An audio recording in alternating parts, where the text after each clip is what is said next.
All right. Let's see, Carl. This should hopefully help you understand what's going on here.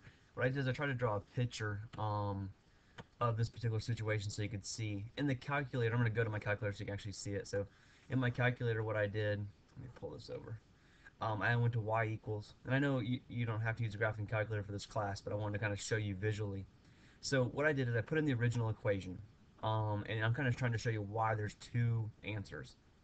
So here's the original equation put into the calculator. I graphed a line at y equals 240, so that way we could get a visualization. So like when you look right here at your graph, you can see that right there, that location and that location, this location right here is 3 comma 240. That means that I'm over 1, 2, 3 on the x-axis, and I'm up, oops, sorry about that, 240 on the y. And this guy right here, which is the other solution, which is the one that you got wrong, is 5, 240. So I went over 5, and when I plug in 5 into this function, I get out 240. So your question is a ball is thrown vertically upward from the ground.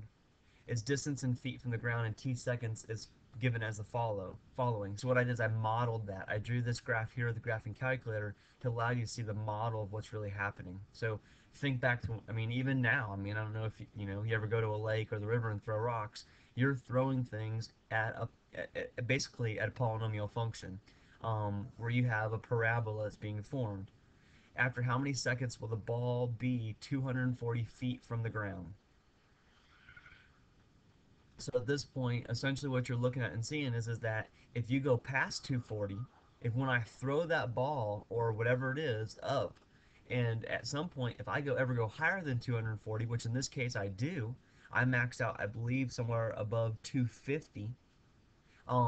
Then I'm gonna have a time where when the ball is coming up, I go past 240, and then as the ball is descending past its vertex or its maximum height, I'm also going to go by 240, which is why there'll be two solutions.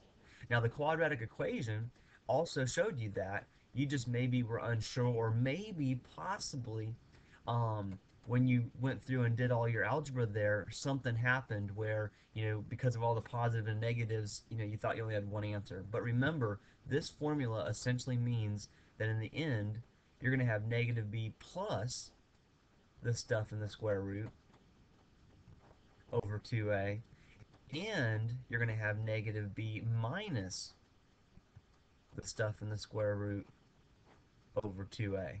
So you got to think about the fact that there are two solutions coming from the quadratic equation. That's why I have a degree of 2 on this polynomial function, because that means I have two values that I can plug in to make this equation true.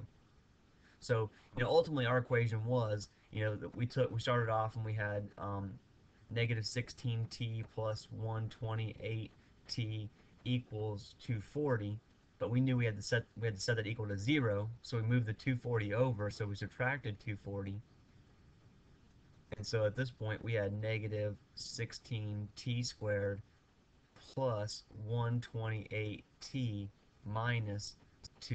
Oops, sorry. Yeah, yep, my bad.